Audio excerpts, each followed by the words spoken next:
सतनाम के जोत जलाही, गुरु घासीदास के गुण गाही।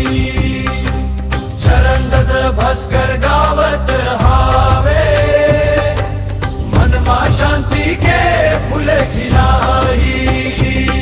सत्य अहिंसा के संदेशा, गुरु बाबा दे हव परवेशा। जग के अंधियार मदौत बने, मन के मन ला दे हव दिशा।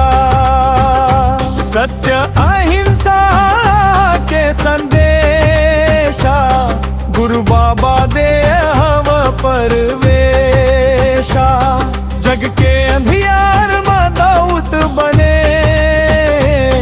मन के मन ला दे हव दिशा। सतनाम के जोत जलाही, गुरु घासीदास के गुण गाही। चरण दस भास्कर गावत हावे, मन मा शांति के फूल पिराही। जंगल महुआ के सुवास में, गुरु दर्शन के उजियार। छत्तीसगढ़ में बसे दया के सतपुरुष के अमृत विचार।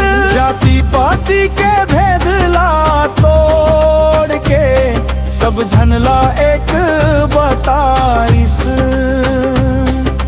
चरण दस भस्कर गाथा गाथे, सत्य के रास्ता सबला बताइस। सतनाम के पावंत जलाही, गुरु घासीदास के गुण गाही।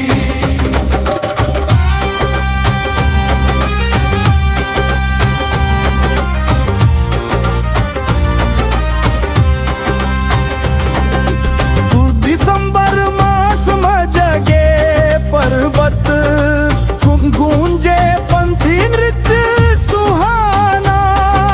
मंद्रा झांझ के ताल में गूंजे, सतनाम के पावन तराना।